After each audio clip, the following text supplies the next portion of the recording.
everyone, and welcome. It is Wednesday, and the crew is here. We are back from Tucson. We spent about 2 weeks in Tucson. The show is over, but the memories are fresh, and the meteors are even fresher. We had a blast. I literally had one of the best Tucsons I've had. The weather, if you guys don't know, was absolutely perfect. So we're just going to go around the horn real quick and show a little bit of our purchases of our meteorites that we got in Tucson. Now we're not going to just throw them all at you the first week. You're gonna have to log in week after week to see everything. We're not gonna show you all in one week. But we got some cool carbonaceous stuff tonight. Got some irons, and I have stuff that I cut as well, and some diagenites. So that's what's on the schedule for tonight. We're gonna kick it off with wow, I almost said with the Iron Man, but we're gonna kick it off with an Iron Man. Scott McGregor, you were showing us a little bit earlier a Gebel Kamil that you wanted to show off to us. Can we entertain that now? Great. Okay, so this is a Gebel Kamil, and some people call it Gebel Kamil, nicknamed. But anyway, this is an iron. What's interesting about this is some of the earliest pieces found have this characteristic lizard skin on them. And a lot of the newer ones that were buried underground or recovered when they basically bulldozed the crater, unfortunately, and ruined the place. But the early ones had this, and I got this from Mike Farmer, and it has that distinctive character on it. So it's a kind of fun looking piece here, and I thought it'd be fun to have just that texture as an example in the collection. And if you look at it real close, you can see it's sort of got Wow. this rippled effect there going on in it. But a fun iron. It's fairly high nickel content, and an interesting one, and happy to bring it home from Tucson. Scott, would you say that that is because it's very unique and it's from Egypt?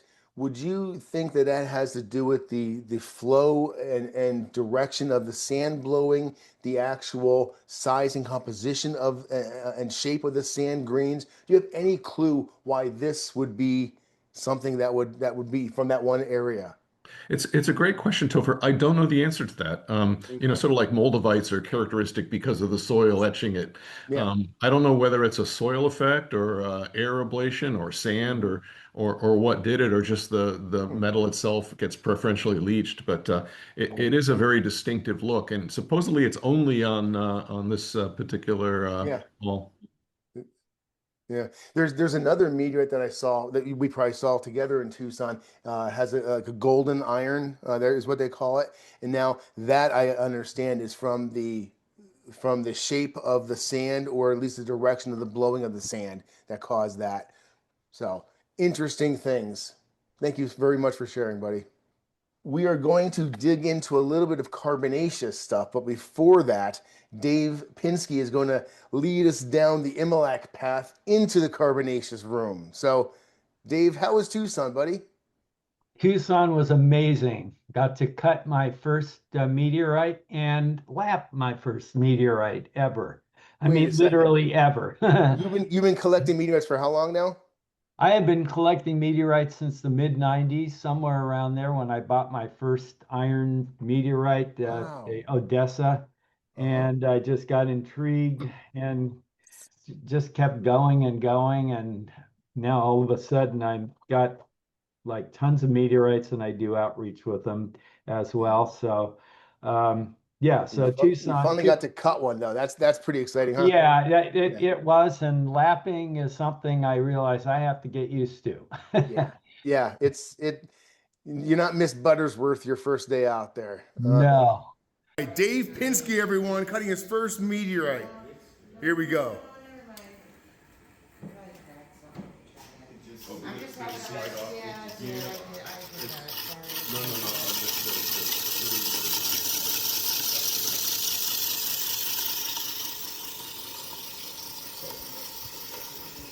Go, Dave. Wow. Look at that. He yanked quick on the draw. I thought I'd be. Yeah, there you go. What are you hoping for? No, it's a Eucrite, right? Eucrite with amazing crust, and now I'll have an end cut. This entire side right here is all fusion crusted, and we're just taking the end cap off and going to polish it up. Easy first cut, right? Yep. Here we go, bud.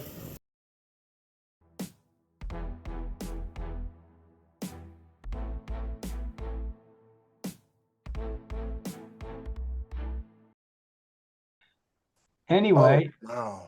so to start off, yes, I'll save the carbonaceous for last. This is an Imilac end cut. Okay, I have an Imilac that is not as good. It's really small, and I broke out a little bit on this. I have also bought a slice, but this one is really impressive. Just look at those beautiful crystals. The camera makes it look a little bit more yellow. It's slightly green. Uh, and I've never seen a meteorite that looks like this one. There's just something just super sweet about these. There's just honey, uh, color crystals that are just gorgeous with a slight tinge of green. And the other side, there's areas where there is bits of fusion crust.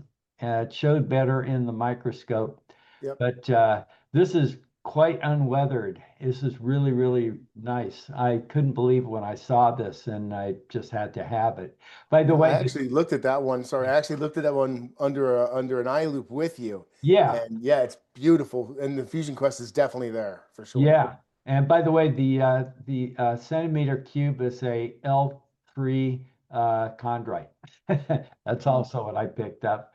Nice. And then the other one from Streaming Meteorites is Tana River in Kenya. This fell in December 24th, 2025. So when you look at this, realize 2 months ago, this was still in space, which is absolutely compelling for me. And this was the first one he dropped on the table that was, within my size affordability.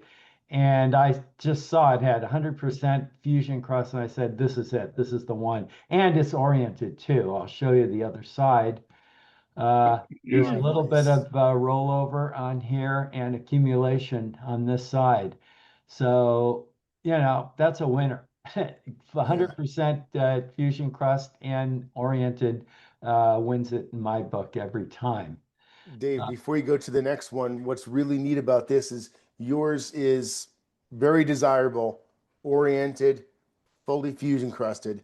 I actually have one that I'm going to show off later, so stay tuned for that. That's lapped. It was a broken stone, and we lapped it. So I think it may be one of the first lapped ones because, like you said, it is a yeah. new fall. So Oh, I can't wait to see yeah. that. I don't know what the interior looks like. Ah, yeah. So that'll be cool. Okay, let's get to carbonaceous. This is NWA 2086. It is a CV3 weathering one, so it's low weathering, and it's an end cut. The other side doesn't look like much. This side is just the money one. Chondrules like crazy on this one, and different colors. They're gorgeous, and this beautiful calcium Yeah. aluminum rich inclusion. So for those listening that don't know, these are literally the first solids to condense out of the solar nebula. So this is really intriguing to me because you're literally seeing the very beginning of the solar system in terms of asteroids and planets. This stuff is the first to come out of that solar nebula. And the chondrules are gorgeous in this. Mhm. Some like Allende doesn't have chondrules like this, and it's uh, the same classification. So that is my carbonaceous chondrite, and those are the three of the many that I'm showing this time. The weeks I'll show some others. Yeah. Thank you for not blowing it all at once, man. Yeah. Oh no, Awesome. I can't wait to see all everybody else's, so I don't want to waste my time. Yeah. And Here. I actually like the three you chose. The Kenya fall. I'm going to show my cut one later, so it talks Uh-huh. to that. You showed the beautiful Imilac palisite from the Atacama Desert in Chile, and that is a stone that Pat is going to show us later on. One of our friends found a stone in the Atacama Desert in Chile, Cool. and he has a cut version of it. So thank you very much, Dave. No problem. I was having a conversation with, wow, I really feel bad. I don't know his last name. Dr. Taha, I forget his last name. He works at the University of New Mexico Meteoritics Lab, and we spent a lot of time in Tucson together. Great, great gentleman. We actually partnered on one video on our channel that it was his video he allowed me to use on our channel in Arabic. So I thought that was really interesting, and we decided we're going to work together and collaborate on another video. We're going to make it together. And we're going to put it on both of our channels. He has the biggest Arabic-speaking meteorite channel, and I have one of the larger English-speaking. So we're going to have the same educational video available in both English and in Arabic. So that's something to look forward to.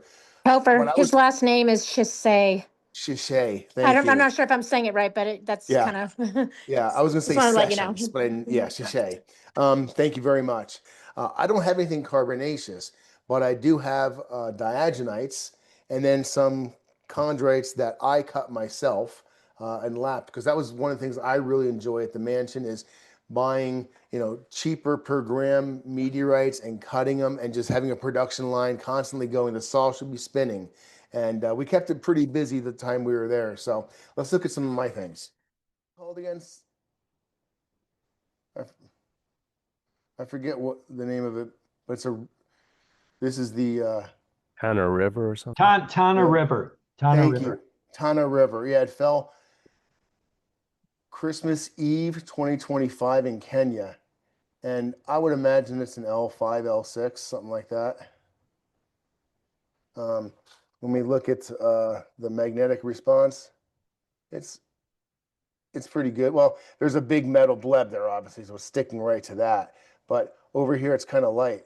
So yeah, I put it in the L family. But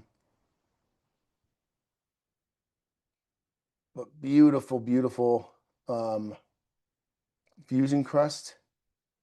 And like Dave's, this one shows signs of orientation as well. So I'm wondering if this fall had a bunch of smaller stones that were oriented like this. Yeah, so I'm super happy with that one. Now, while I'm actually showing you guys something with fresh crust, I couldn't help but pull out another thing that I bought with fresh crust. It doesn't necessarily fit any other way other than it has fresh crust, and I want to show it off. Ooh. This is an unclassified eucrite from the collection of J. Piatek. It is just under 23 grams.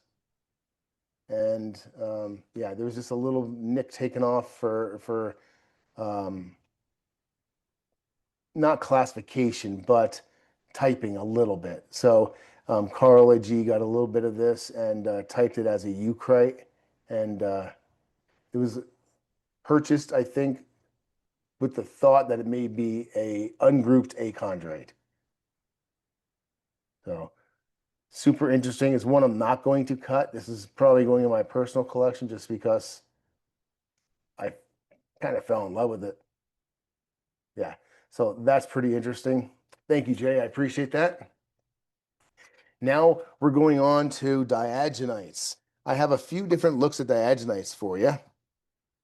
This one, this is, wow, the Gebel Kamil 004. It's on the screen right now, so you guys can look it up. But this is a polymicted anomalous diagenite. Not quite sure how many there are, but it's a pretty rare classification. It'd even be better if it was in focus. I don't feel like it's in focus right now. But this is a really nice piece. I had the choice to buy a few slices or the end cut. And of course, I had to get the end cut. End cuts are always my preference.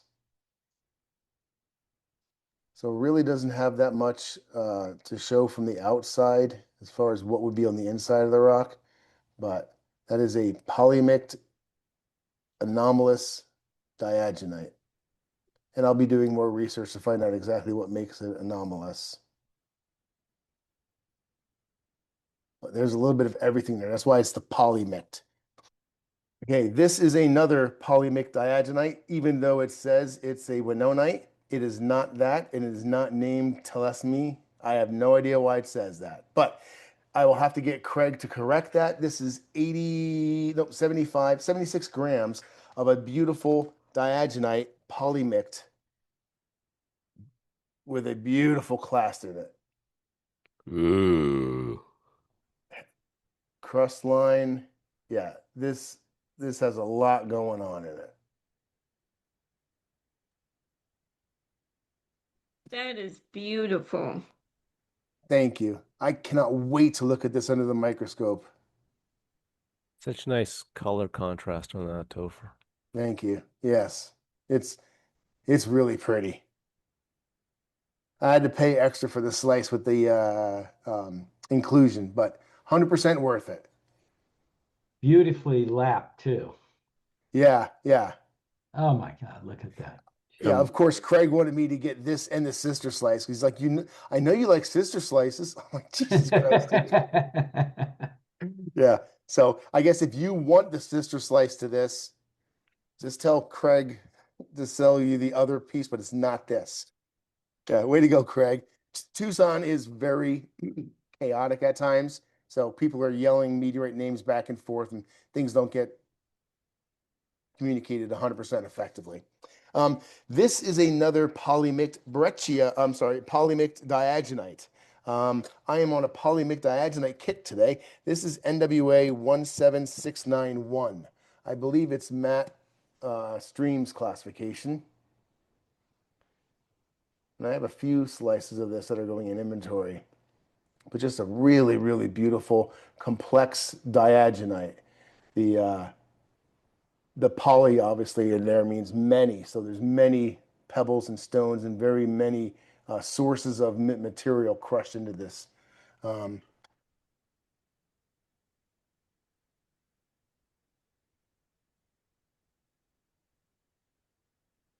You're gonna see a little bit larger crystals in this one.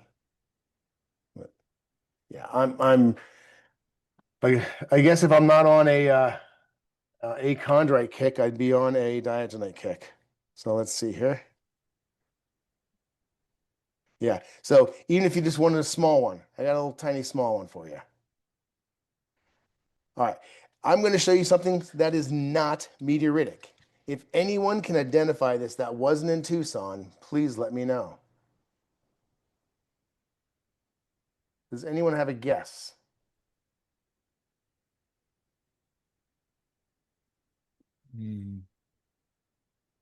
Looks like Mammoth tusk walrus tusk. or one of those. A toothpick. It is. It is. I have to finish it, but this is going to be the next entry into Cosmos Cosmic Toothpicks. I think this is a mammoth tusk. Yeah. And yeah, it's weird because I was there with Roberto Vargas, and he knows a lot about a lot of things, including mammoth tusks and bones and all kinds of weird things. So this was one of my pickups that was not meteorite related in Tucson, because meteorites represent about 1% of the Tucson show. So it's a very, very little part of the show, but we make it pretty much occupy all of our time. So good for us.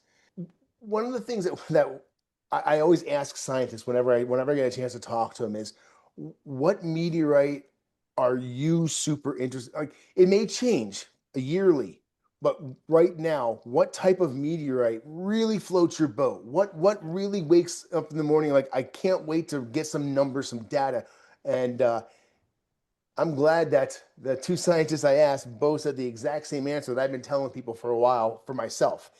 Ungrouped achondrites. It's the new white before Labor Day, guys. No. Ungrouped achondrites for me and for these scientists like Taha that I was talking to basically represent a failed planetesimal. This is not just a small asteroid that didn't really evolve or get anywhere. This is something that had a shot. It had a shot at being a planet. It had some differentiation. You had maybe some geological processes, and then it was obliterated. And how many of them actually exist or existed? And then because they don't fit into a perfect group of another ungrouped of another achondrite, they're ungrouped. Well, they're only ungrouped for a while. So eventually, if we start collecting the ungrouped achondrites now, we will eventually have all of the grouplets in our collection when they become a classified grouped chondrite. So that's the conversation that I had while I was in Tucson, and it was something I really super enjoyed. Pat Brown is another person I super enjoyed. Pat, how are you, sir? What do you have for us?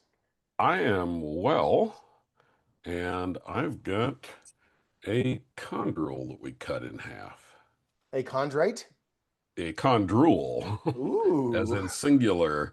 So this is one that Roberto Vargas had that weathered out of what they think is a CK. And I have not had a chance to lap it yet, so we've done the alcohol cheat, and I think there's more to see when I get it lapped properly. But this puppy is about 6 millimeters in diameter, and I'm reasonably certain from looking at the outside of it that it is a polysomatic barred olivine chondrule, and of course it's green inside, which is good for olivine. So that was a first. And I think the time to cut was roughly 29 minutes Yes. on this one. We took a you took your lead from Chris Monk, as you said earlier before we were recording. Chris said back the weight off of it, get as much weight off of it as you can. That way you go through as slow as possible, and it seems to work perfectly. Yeah, yeah, it really did, and I'm grateful to Monk for that coaching. It was was the right thing to do to approach the thing. And so instead of poundage this year at Tucson or kiloage, I went kind of a different direction and become much more interested in the carbonaceous chondrites. So And those are I the ones that are was, floating your boat right now. yes, Okay. and I was very fortunate to be able to buy this one. It was the last sizable piece. This is Zhao Ua Tale 001, butchered properly. I was going to Uh, say what now? and it is a CM1, so it's very, very heavily aqueously altered to the point where chondrules are unrecognizable anymore and has a cut end on it. But more importantly, this thing has a gob of crust. And these CM meteorites are very, very fragile, very friable. This thing is loaded with clay minerals, where water is actually bound up in the minerals as they aqueously alter. And so this one was a very, very wonderful surprise.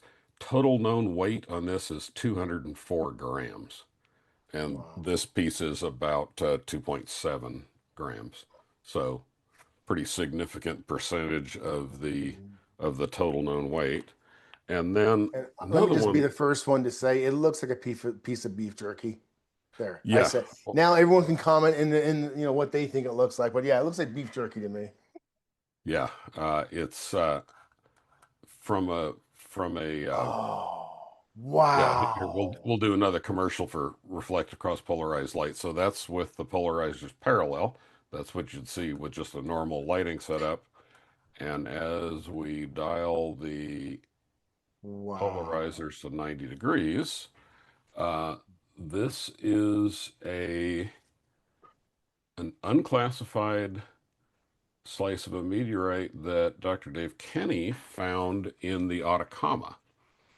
And it is almost certainly a CO3 and was roughly 1.4 kilos before they cut a type sample and 3 slices. And I was fortunate enough to get one of the slices. It's very nearly 50 grams and is just It's so stunning.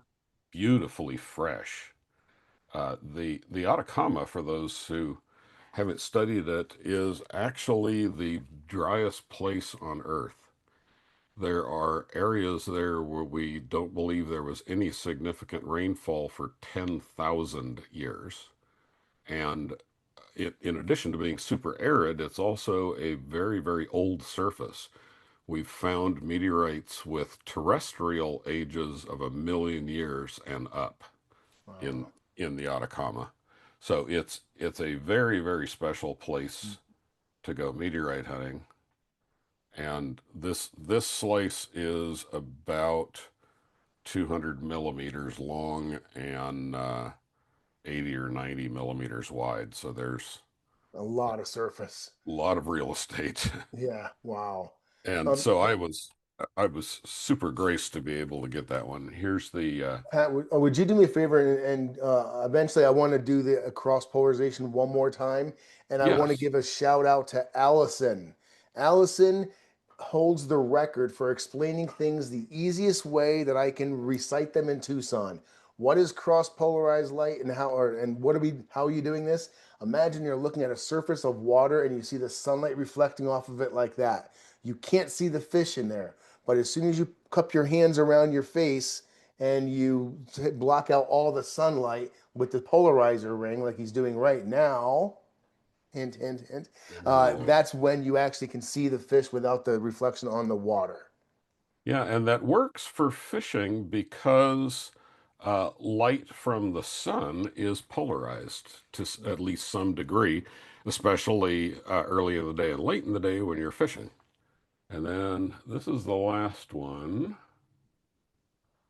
Wow. And this is a 41.6 gram single stone, likely CM2.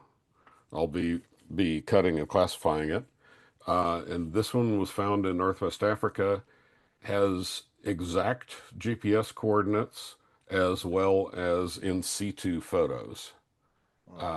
And it is very, very fresh. So there's a little window. We can see some of the interior with tiny, tiny chondrules and a few tiny CAIs.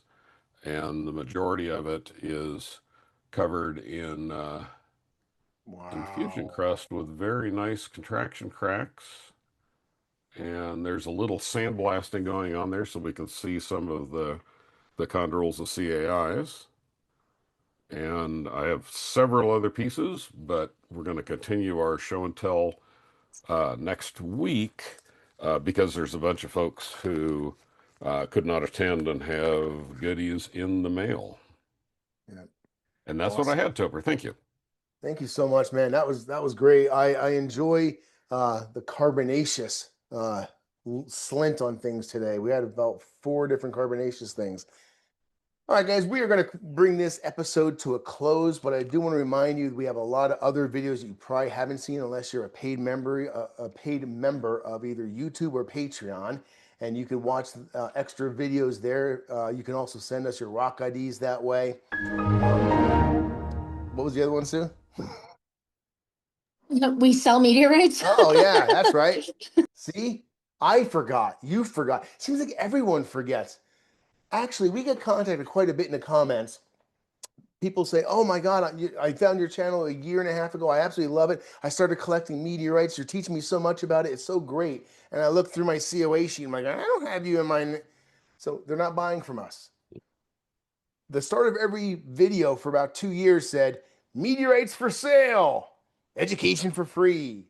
You guys are getting the free education part, but there's a whole meteorites for sale. So right now, that's the link to our inventory. Feel free to dig through the inventory. If you don't know how to work the spreadsheet, because it's a Google spreadsheet, if you don't know how to use it, please reach out to us. We'll show you how to do it, but it's fairly easy. It has pictures, pricing, everything you could possibly imagine, and a little bit of love from my wife, Sue. Good night, everyone.